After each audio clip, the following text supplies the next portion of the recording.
voici François Pirette.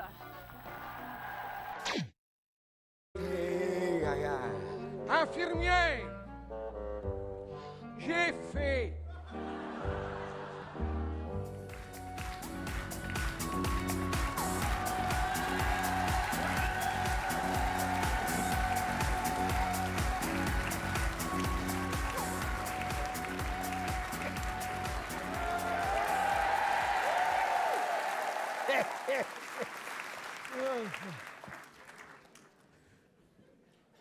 J'entends souvent en ce moment les gens se plaindre,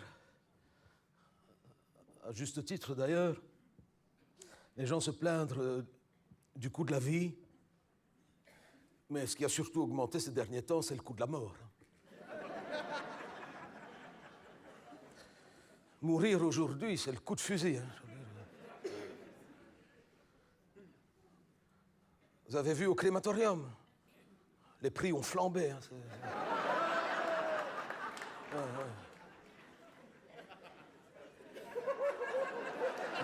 C'est à cause du gaz. C'est la fuite en avant. Non, je le sais bien parce que nous, on y va régulièrement au crématorium, c'est normal. Et je connais bien le patron. Il m'a dit, je ne m'en sors plus à cause du gaz. Le patron du crématorium. Il m'a dit, j'envisage de revenir au charbon de bois, qu'il m'a dit.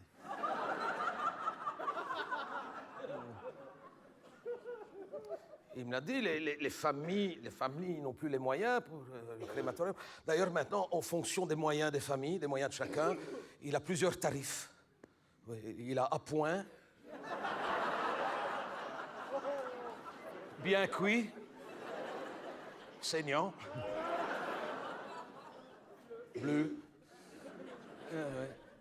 Et alors, tu le vois, à la sortie du crématorium, tu repères les familles qui ont encore les moyens. Ben, ils ressortent avec une urne, mais les autres, ils ont des tupperwares, malheureusement. Et alors, ils rentrent avec à la maison et ils attendent mardi que les poubelles passent.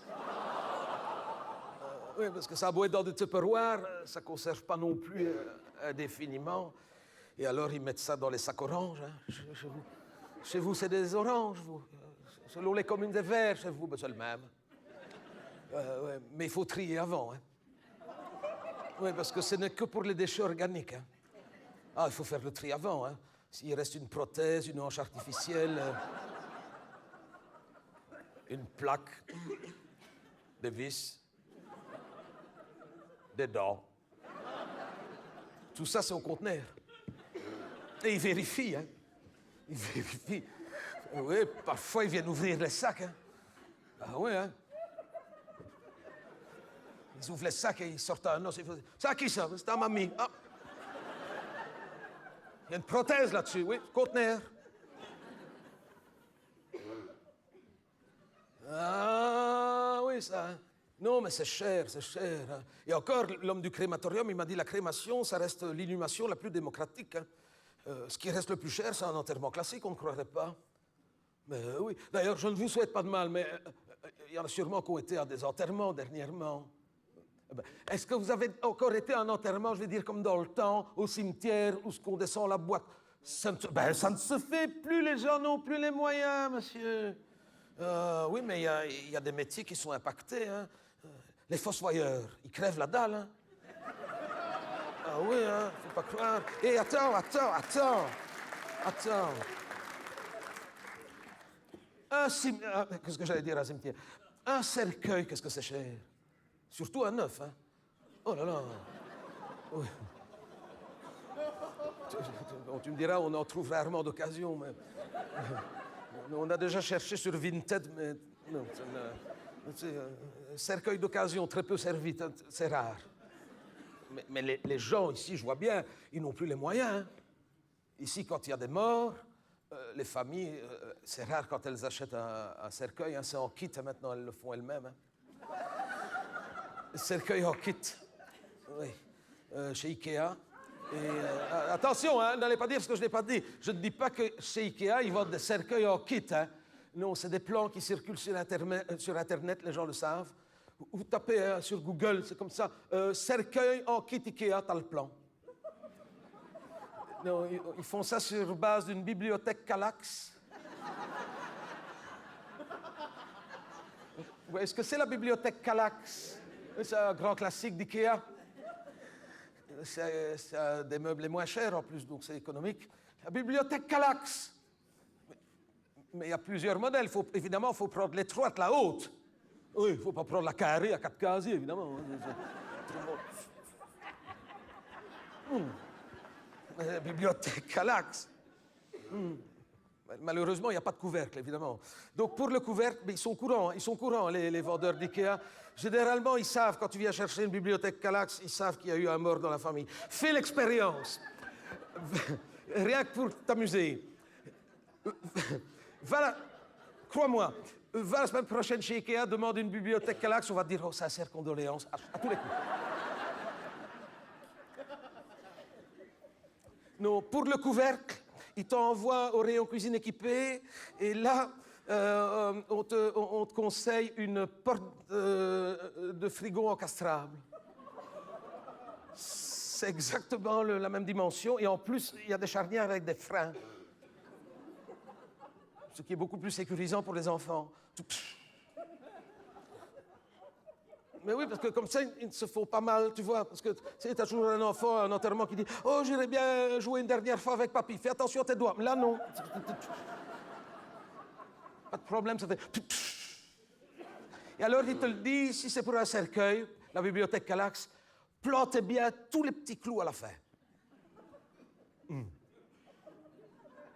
Parce que... Qui n'a pas monté un meuble Ikea? Tu sais, tu as le plan et il y a le temps de montage. Temps de montage, 20 minutes, 2 heures après, tu y es encore. Hein, et tu tournes la dernière feuille du plan et tu as un petit bonhomme qui sourit. Toi, tu ne souris pas. Hein. Oh là là, tu n'as qu'une seule envie, c'est de remonter le meuble et c'est bon. Hein. Et c'est là qu'on te dit, il faut planter tous les petits clous. Il y en a 18 dans un petit sachet transparent, tu sais. Le fond, il tient bien comme ça, c'est entre deux glissières. Tu t'en fous. Même si le meuble est comme ça, tu t'en fous, t'en as plus rien à foutre. Bon, tu plantes 2 clous pour te donner une bonne conscience sur les 18, c'est bon. Hein. Là, ils te le disent. Hein. Si c'est pour un cercueil, plantez bien les 18. Il te dit, c'était pour qui? Pour mamie. Quelle corpulence? 84 kilos. Mettez 36. Il te conseille, à la sortie des caisses, il y a un distributeur pour les pièces détachées. C'est pas cher, 1 euro pour 18 clous. Ça vaut la peine, hein? Mamie vaut bien ça, hein?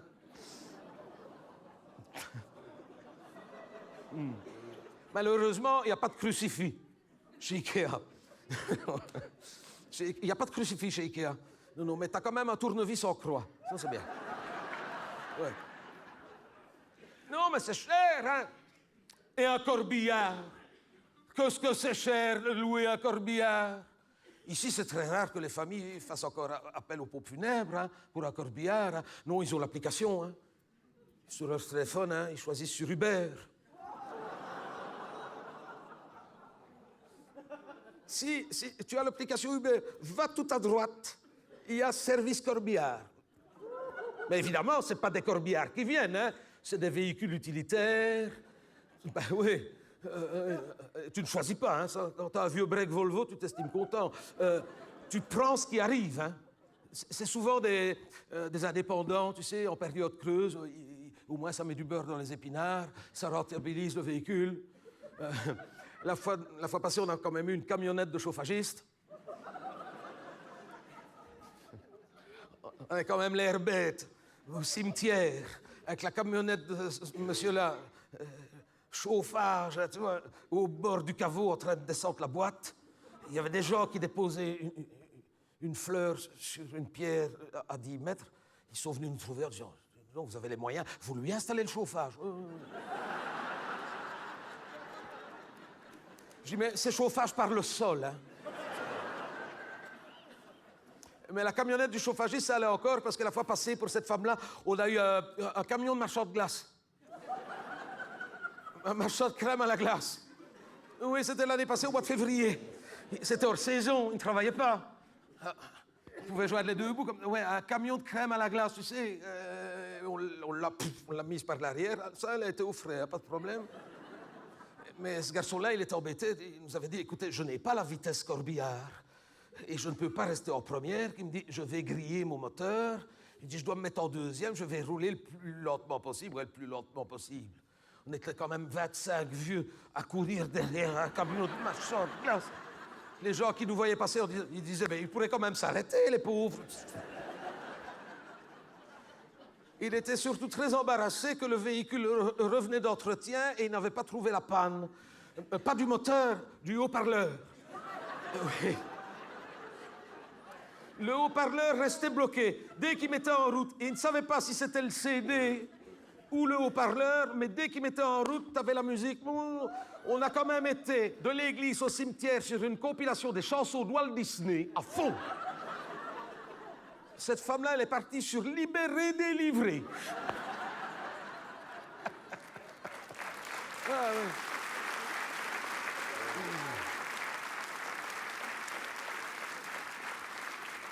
Non, mais on ne se rend pas compte, mais mourir aujourd'hui, c'est plus donné au commun des mortels. Hein. Tellement que c'est cher. C'est pour ça qu'on s'entretient. Les gens disent toujours, oh, on n'a plus les vieux qu'on avait avant. Il y a des vieux, on dirait des gamins. On s'entretient. On s'entretient parce qu'on n'a pas les moyens de mourir. Ah ben oui.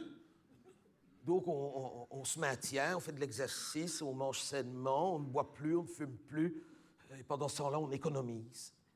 Et le jour où on a assez pour payer l'enterrement... Et c'est vrai que on n'a plus les vieux qu'on avait avant. Avant, quand on avait 65 ans, on était vieux. Maintenant, 65 ans. Que je dis 65 ans, 82 ans, Mick Jagger. Mick Jagger. Des Rolling Stones, là. 82, hein? Mick Jagger. 82 ans, hein, comme son frère, d'ailleurs, hein, parce qu'ils étaient nés le même jour. Il a un frère jumeau qu'on connaît moins, mais... Oui, oui, le frère de Mick Jagger. Tex. Oui. Eh ben, vous avez le même âge, hein?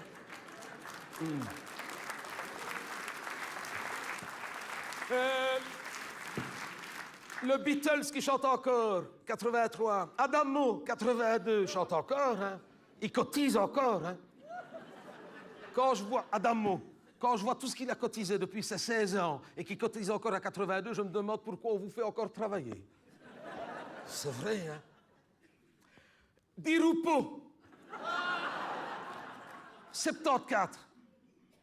Il a 74, il va sur ses 75, et il dit Rupo, hein? On ne le dirait pas, hein? Mais il se tait, hein? Il se tait. Il se tait, il se tait, il se tait. Oh oui, il se tait, hein? Oh oui, hein? Parce qu'une fois, il est venu ici au Home, juste avant les élections, il vient chaque fois parce que c'est un Home socialiste, il vient faire sa photo avec nous autres. J'étais juste à côté de lui derrière. Je voyais bien ses cheveux quand on a fait la photo. Il se tait, hein? C'est plus des cheveux qu'il a, c'est du crâne doudou. Tu vois le doudou à Mons?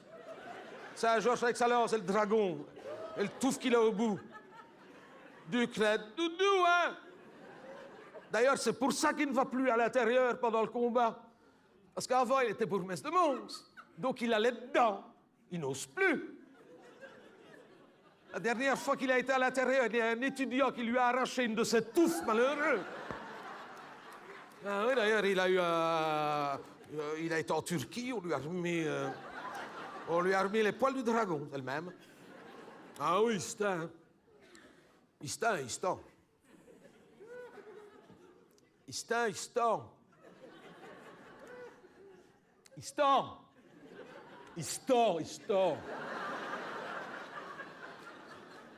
Ah oui, ça pourrait être tendu, il est tendu. Hein. C'est étonnant parce que généralement, nous autres, les hommes, plus on vieillit, plus on est décontracté. Lui, plus qu'il vieillit, plus qu'il est tendu. Mais quand je te dis qu'il est tendu, il est tendu. Hein. Et un jour, je me suis dit, si jamais il a un point qui lâche, il va prendre une fameuse gifle.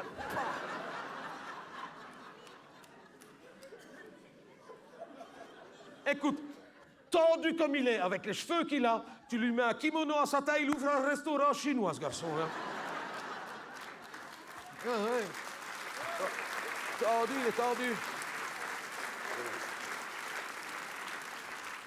Il est tellement tendu qu'il ne peut plus fermer les yeux sans ouvrir la bouche. Vous le saviez, ça? Il n'a plus assez de place.